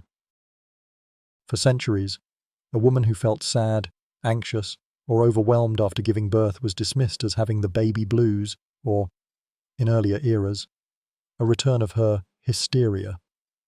The idea was that motherhood was a woman's natural state of being, and that a woman who was unhappy or anxious after giving birth was a bad mother, a moral failing, not a medical one. The reality, as we now know, is that postpartum mood disorders are a complex mix of hormonal shifts, lack of sleep, and the immense psychological burden of becoming a mother. A woman's body is a hormonal war zone, and her anxiety is a completely logical reaction to the chaos. The physical and emotional exhaustion is immense, and for many women, the joy of motherhood is overshadowed by a pervasive sense of dread and fear.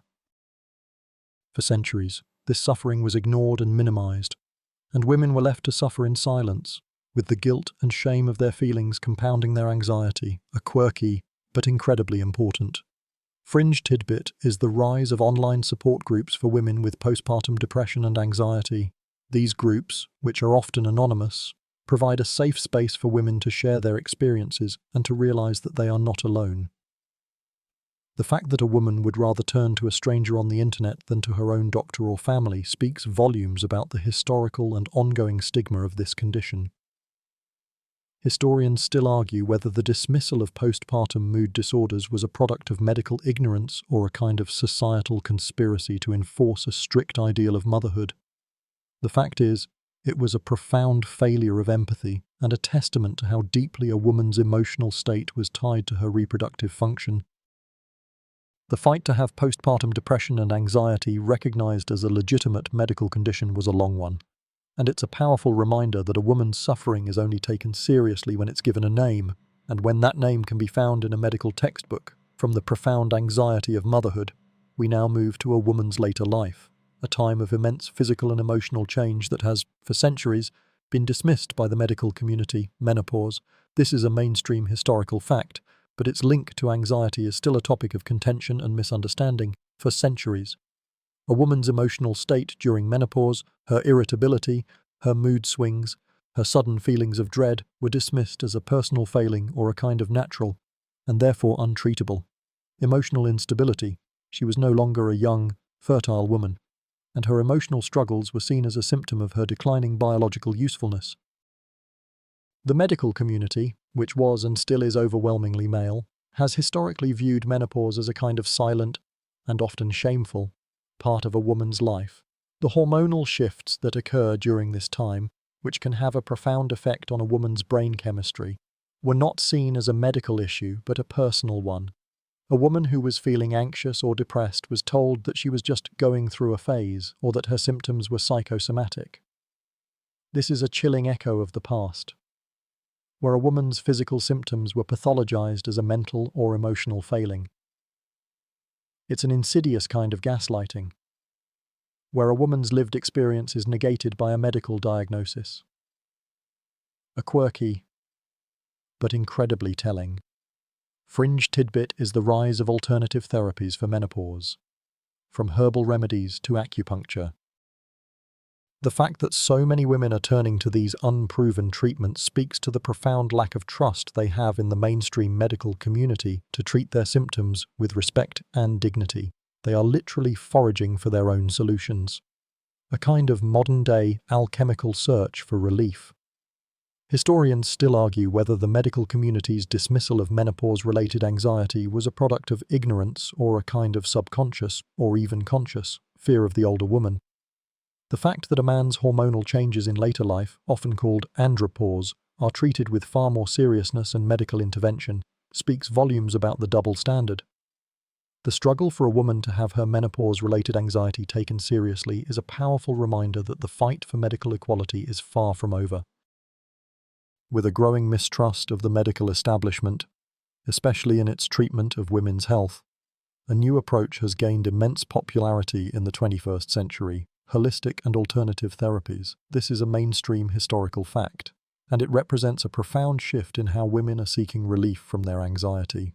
Instead of turning to a doctor for a prescription, they are turning to a more holistic approach that treats the mind, body, and spirit as an interconnected whole. The movement is a direct response to a medical system that has, for centuries, treated women as a collection of symptoms rather than a whole person. The alternative therapies range from ancient practices like yoga and meditation to the modern use of herbal remedies and essential oils. Women are turning to these treatments because they feel a sense of agency and control.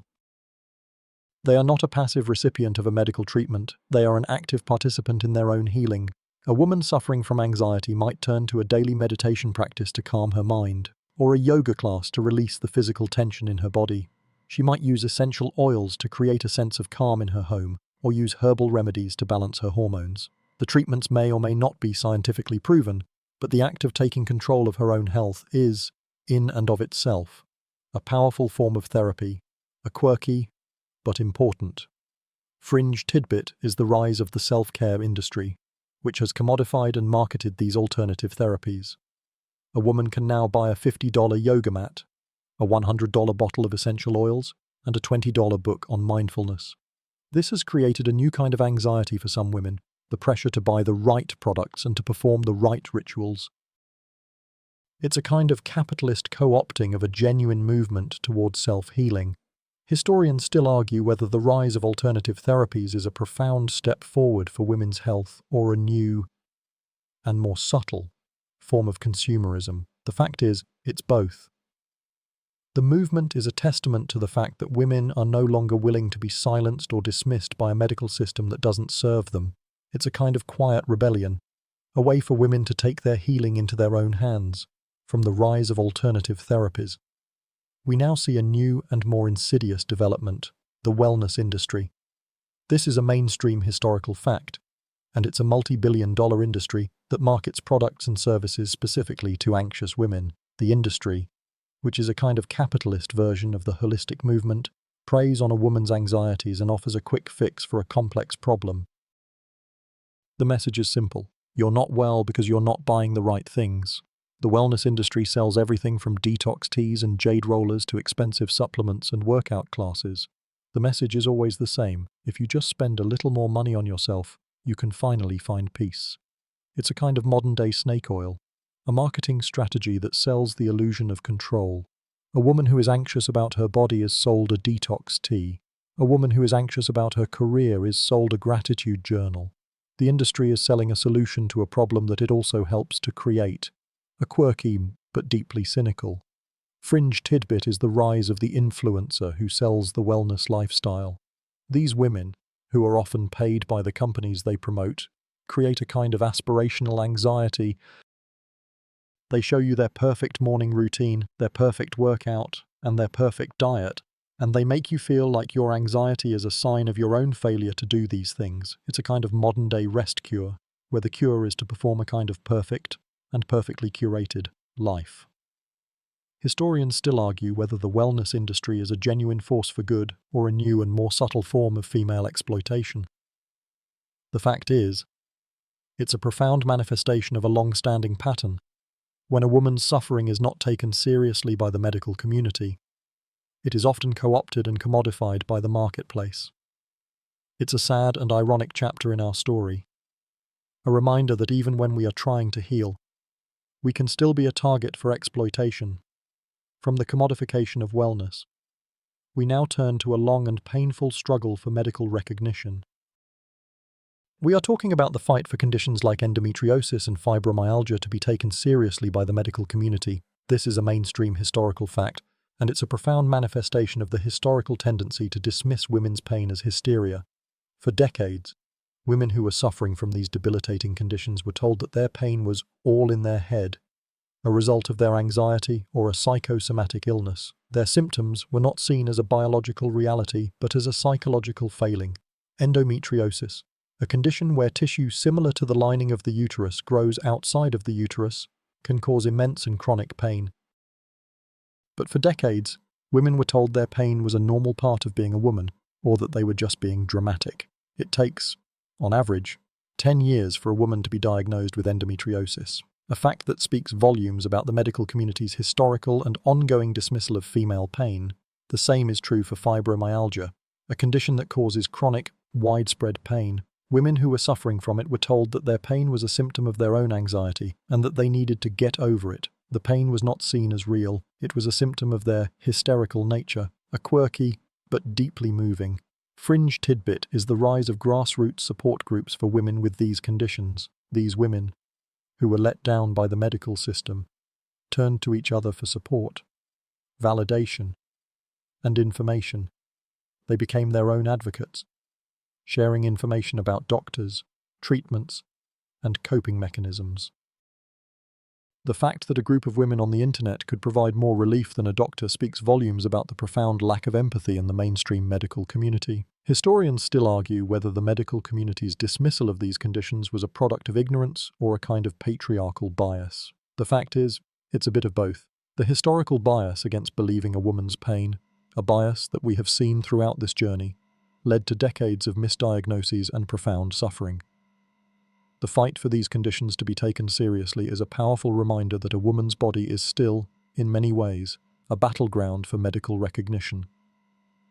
The dismissal of women's pain has a profound and dangerous consequence: the misdiagnosis of anxiety in women. This is a mainstream historical fact that is still a common occurrence.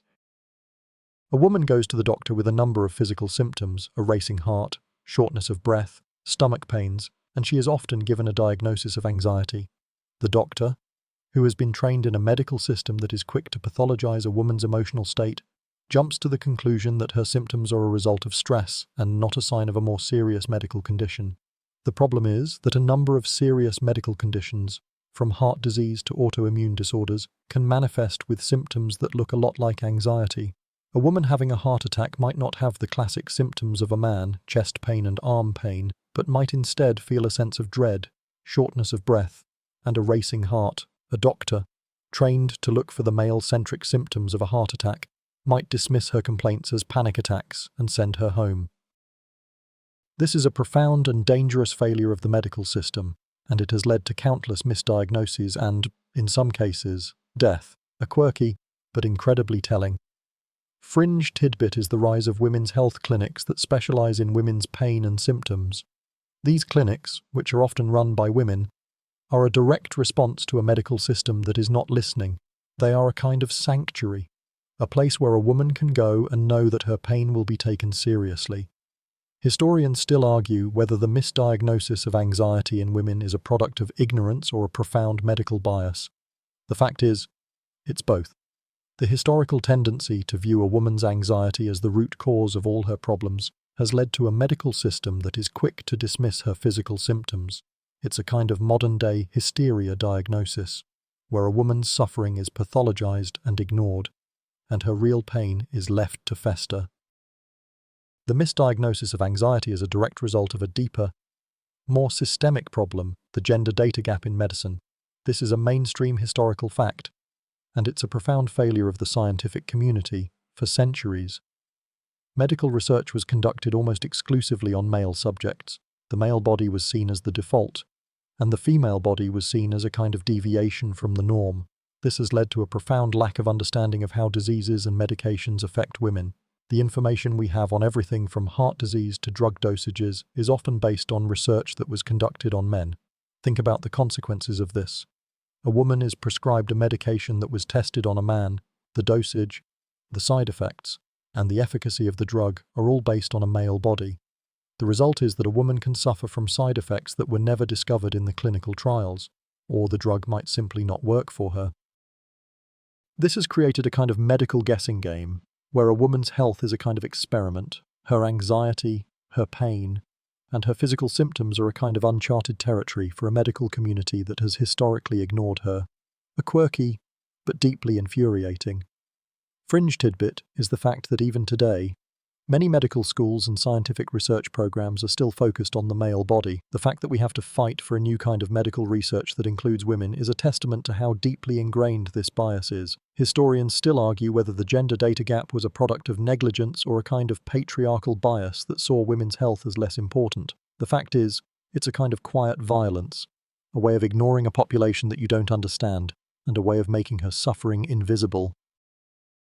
The fight for a more inclusive and equitable medical system is a profound and necessary part of a woman's fight for her own health, both physical and mental. Given the historical lack of medical recognition and the patriarchal biases we've discussed, it's no surprise that women have found alternative ways to cope with anxiety. We're now talking about a powerful, and increasingly common, solution: the power of peer support and community. This is a mainstream historical fact, but it has taken on a new and more powerful form in the digital age. Women are turning to support groups, both online and offline, to combat the isolation of anxiety and to find validation and understanding. The problem that has no name, as Betty Friedan called it, is now being named and shared in a very public and powerful way. The support can take many forms. It can be a group of new mothers sharing their struggles with postpartum anxiety. It can be a group of women with endometriosis sharing information about doctors and treatments. It can be a group of women in a Facebook group sharing their experiences with panic attacks. The common thread is a sense of solidarity and a shared understanding that is often missing from a doctor's office. In these communities, a woman's anxiety is not seen as a personal failing, it's seen as a shared human experience.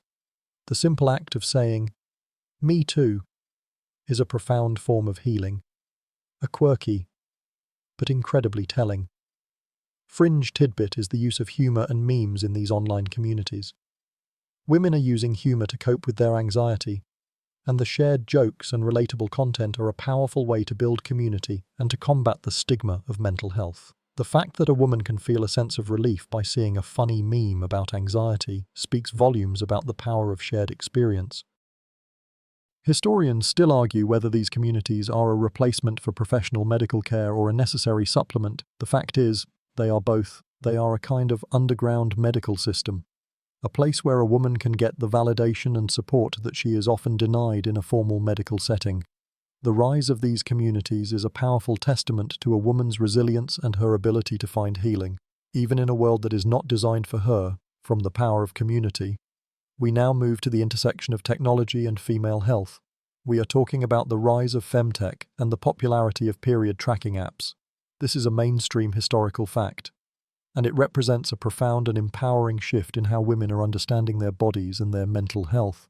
For centuries, a woman's body was a mystery to her, a black box that she was told was ruled by a wandering or hysterical organ.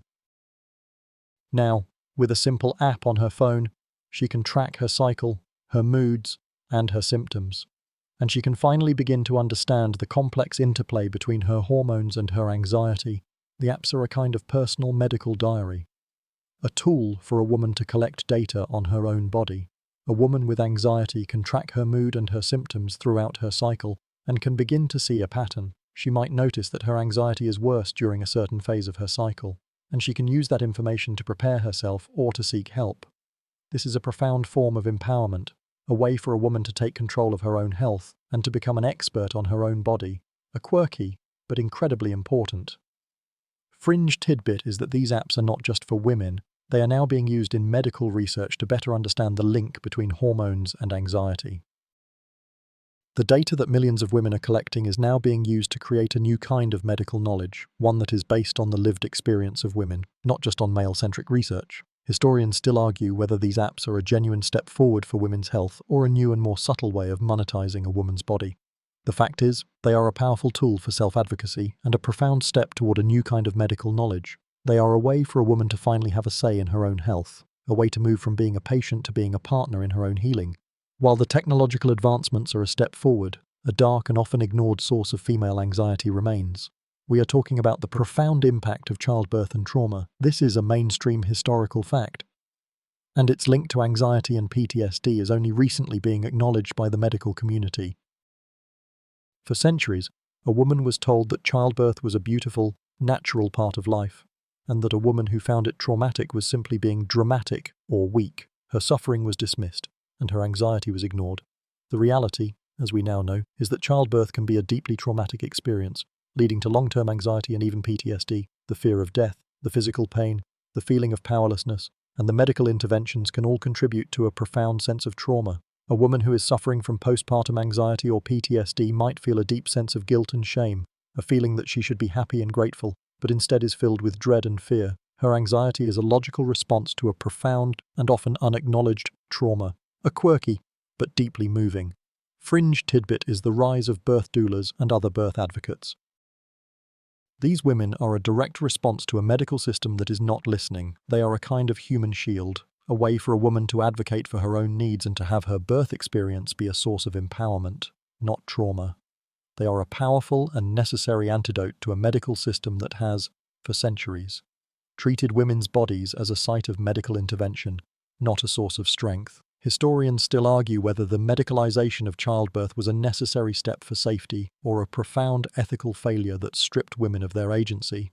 The fact is, it's a bit of both. The fight for a more empathetic and respectful birth experience is a powerful and necessary part of a woman's fight for her own mental health. It's a fight for a woman to have a say in her own body and to have her voice heard, not dismissed. From the trauma of childbirth, we now move to a more subtle but equally pervasive source of modern female anxiety, the burden of emotional labor. This is a mainstream historical fact that is only now being named and understood. Emotional labor is the unseen second shift that women often bear, the mental work of managing a household, a family, and a social life. It's the work of remembering birthdays, scheduling doctor's appointments, planning meals, and mediating family conflicts. It's the mental load of caring for a sick child, consoling a distraught partner, and making sure everyone else is happy. This work is often invisible, unpaid, and unacknowledged, and it contributes significantly to a woman's mental load and, as a result, her anxiety. The anxiety you feel is a direct result of this mental weight. You are constantly on, constantly thinking, constantly planning. Your mind is like a kind of mental Rolodex, a list of 1,000 things that need to be done. The feeling of being on all the time is exhausting, and it's a profound source of anxiety. The feeling of dread you feel on a Sunday night is not a personal failing, it's a logical response to a week of mental and emotional labor that is about to begin. A quirky, but deeply telling fringe tidbit is the rise of the emotional labor calculator on the internet. These calculators, which are often shared on social media, are a way for women to quantify the invisible work they are doing and to share it with their partners or their families. The fact that we now need a calculator to prove the existence of our own work speaks volumes about how deeply ingrained this burden is. Historians still argue whether the burden of emotional labor is a product of social conditioning or a kind of biological reality. The fact is, it's a profound gendered problem, a kind of modern-day housewife's syndrome that affects women in all walks of life. The fight to have emotional labor recognized and shared is a profound and necessary part of a woman's fight for her own mental health. It's a fight for a woman to have a mind that is not constantly working, and a life that is not constantly being managed. The burden of emotional labor is compounded by a persistent and powerful force, the stigma of mental health. This is a mainstream historical fact, and it's a profound source of anxiety for many women. For centuries, a woman was expected to be a pillar of strength, a beacon of hope, and the emotional rock of her family. A woman who was suffering from anxiety or depression was seen as a failure, a sign of her own weakness. The shame and the guilt of her feelings made it almost impossible for her to seek help. She was expected to be the strong one, the one who could handle everything, and her failure to do so was a profound and public failing. The stigma of mental health is a kind of internal rest cure. It's a way for a woman to silence her own feelings, to pretend that she is okay when she is not. The fear of being judged, of being seen as crazy or too emotional, is immense. This fear can lead to a woman suffering in silence for years, her anxiety festering and growing in the dark. It's a profound kind of social gaslighting, where a woman's own reality is negated by a cultural expectation that she is not allowed to be anything less than perfect. A quirky, but incredibly hopeful fringe tidbit is the rise of the mental health influencer on social media. These women, who are often in a position of power and influence, are sharing their own struggles with anxiety and depression. They are a kind of anti-rest cure, a way for a woman to see that she is not alone, and that her struggles are not a sign of her own weakness, but a part of the human experience. Historians still argue whether the stigma of mental health is a product of social and cultural forces or a kind of subconscious fear of the emotional body. The fact is, it's a profound and dangerous force, and it has led to decades of suffering.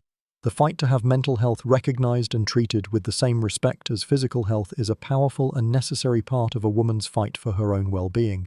It's a fight for a woman to be allowed to be human, and to be allowed to be vulnerable. From the general stigma of mental health, we now turn to a very specific and modern source of anxiety, the anxiety of the modern mother. This is a mainstream historical fact, and it's a profound manifestation of the pressures we've discussed. The modern mother is faced with a new and impossible set of expectations. From mom guilt to the pressure of helicopter parenting, she is expected to be a perfect mother with a perfect child. And her failure to live up to this standard is a profound source of anxiety. The anxiety you feel as a mother is a kind of modern-day hysteria. You are constantly worried, constantly checking, constantly questioning if you are doing the right thing. The pressure to get it right is immense, and the failure to do so is seen as a kind of moral failing. The anxiety is not just a personal failing, it's a societal one. It's a product of a culture that tells a woman that her worth is tied to the success and happiness of her child. The feeling of mom guilt, that pervasive sense that you are not doing enough, is a profound and unshakable source of anxiety. A quirky, but deeply empathetic fringe tidbit is the rise of the good enough mother. This is a concept, popularized by therapists and parenting experts, that is a kind of antidote to the pressure of perfection. The idea is that a mother who is good enough is a far better mother than one who is trying to be perfect. The concept is a profound and necessary form of self-compassion, a way for a woman to give herself permission to be human and to be fallible. Historians still argue whether the anxiety of the modern mother is a product of a more connected and information-rich world or a new and more insidious form of social control. The fact is, it's both. The fight for a woman to be a good enough mother is a profound and necessary part of her fight for her own mental health. It's a fight for a woman to be allowed to be a person, not just a mother, and to have a life that is not constantly consumed by the anxieties of her child. We have now traced the long and winding path of women's anxiety, from the wandering womb to mum guilt. But what does the future hold? We are now seeing the rise of a new wave of anxiety treatments, and they are a profound break from the past. We are talking about emerging therapies like virtual reality, VR therapy, and psychedelic-assisted therapy. This is a mainstream historical fact that is still very much in its infancy, but it represents a new and more holistic approach to mental health. VR therapy, for example, is being used to help women with social anxiety and phobias. You, the patient, would wear a VR headset and would be placed in a virtual environment that mimics a real-life scenario, like a crowded party or a public speaking event. The therapist would guide you through the scenario, helping you to manage your anxiety in a controlled and safe environment. The therapy is a kind of exposure therapy, a way to face your fears without the profound fear of a real-world consequence. A quirky, but deeply controversial, fringe tidbit is the use of psychedelics, like MDMA and psilocybin, to treat chronic anxiety and PTSD. These drugs, which are currently being studied in clinical trials, are believed to help a person to process and integrate traumatic memories in a safe and therapeutic setting. The idea is that the drugs can help a person to break through the psychological defenses that are fueling their anxiety. and to finally address the root cause of their suffering. Historians still argue whether these new therapies are a genuine breakthrough or a new form of snake oil. The fact is, they are a profound and necessary part of the future of mental health treatment. They are a way to move beyond the talking cure and the pill, and to find a new and more effective way to help women with their anxiety. They are a kind of alchemical search for a new kind of healing, one that is not a quick fix, but a profound and necessary journey. The future of anxiety treatment is not just about technology, it's also about a new and more sophisticated understanding of the human body. We are now talking about the latest scientific research on the complex interplay between female hormones and brain chemistry, and its effect on anxiety. This is a mainstream historical fact that is finally beginning to be taken seriously by the medical community. For centuries, a woman's hormonal changes were dismissed as a personal failing or a kind of natural, and therefore untreatable, emotional instability. Now, we are beginning to understand the profound link between a woman's reproductive cycle and her mental health. The research is showing that the fluctuations in estrogen and progesterone throughout a woman's cycle can have a profound effect on her brain chemistry, leading to an increase in anxiety, mood swings, and even panic attacks. The same is true for the hormonal shifts that occur during puberty, pregnancy, and menopause. The anxiety you feel is not a personal failing, it's a biological reality. The research is a kind of scientific validation of what women have known for centuries, that their bodies and their minds are inextricably linked, and that their anxiety is not all in their head. A quirky, but incredibly hopeful, fringe tidbit is the rise of the hormone-literate doctor. These doctors, who are often women, are specializing in women's health and are helping women to understand their hormonal cycles and to find a treatment plan that works for them. They are a kind of antidote to the historical lack of empathy in the medical community. Historians still argue whether the new focus on female hormones is a profound step forward for women's health or a new form of biological determinism. The fact is, it's a powerful and necessary part of a woman's fight for her own mental health. It's a fight for a woman to have a say in her own body, and to have her voice heard, not dismissed. We have come a long way from the wandering womb, but a new and powerful force has emerged in the 21st century. The unending journey of self-care. This is a mainstream historical fact, and it's a profound manifestation of the modern woman's struggle with anxiety. Self-care is a kind of modern-day rest cure, but this time, the cure is self-prescribed. A woman is told that her anxiety is a result of her own failure to take care of herself, and that the cure is to buy the right products and to perform the right rituals. The self-care journey is a kind of capitalist co-opting of a genuine need for rest and compassion.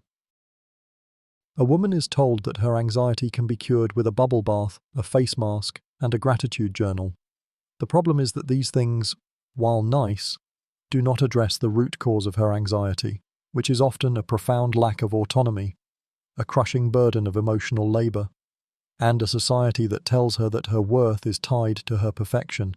The self-care journey is a kind of hamster wheel, a way for a woman to be busy and to feel like she is doing something about her anxiety, without ever having to address the underlying problem. A quirky, but deeply cynical, fringe tidbit is the rise of the self-care burnout. This is a new and common phenomenon where a woman is so exhausted from trying to keep up with the demands of self-care that she feels even more anxious. It's a kind of modern-day neurasthenia, a feeling of total exhaustion and burnout from trying to be a perfect and perfectly curated person. Historians still argue whether the self-care journey is a profound step forward for women's health or a new and more subtle form of female exploitation. The fact is, it's a profound manifestation of a long-standing pattern when a woman's suffering is not taken seriously by the medical community. It is often commodified and sold back to her as a solution. It's a sad and ironic chapter in our story, a reminder that even when we are trying to heal, we can still be a target for exploitation. We have now come to the end of our long and winding journey. We have seen a woman's anxiety pathologized as a wandering womb, a sign of demonic possession, a symptom of her delicate constitution, and a sign of her personal failure. We have seen her treated with fumigation, forced inactivity, and even surgical mutilation. But we have also seen a profound and necessary shift, a movement from hysteria to empathy. This is a mainstream historical fact, and it is a profound and hopeful one. The modern woman's anxiety is no longer just a personal failing, it is a societal one. It is a sign that we have not yet created a world where a woman can thrive, not just survive. The fight for a woman to have her anxiety taken seriously is a profound and necessary part of her fight for her own humanity. It is a fight to have her body and her mind seen as a source of strength, not a source of weakness. It is a fight to have her voice heard, not silenced, a quirky but deeply comforting fringe tidbit is the rise of the vulnerable leader. These women, who are often in positions of power, are sharing their own struggles with anxiety and depression. They are a kind of antidote to the stigma of mental health, a way for a woman to see that she can be both strong and vulnerable, and that her anxiety is not a sign of a weak character, but a part of the human experience. Historians still argue whether we have truly moved from a place of ignorance to a place of understanding. The fact is, the journey is far from over. The biases of the past are still with us, and the fight for a woman to have her anxiety taken seriously is a long and arduous one, but we have come a long way. We have a new language for talking about the mind, and a new kind of empathy for the human experience. The journey from hysteria to empathy is a profound and necessary one, and it is a journey that we are still on, together. Now, as the long journey comes to an end, let's take a moment to breathe. You've been on this road with me, traveling through centuries of confusion, pain, and quiet suffering. It's time to let that all go. Let the images fade into the darkness. The ancient prescriptions, the Victorian fainting couches, the quiet rooms of the sanitarium, they're all just echoes now. It's a new day and a new understanding. You are here, in this moment, safe and sound.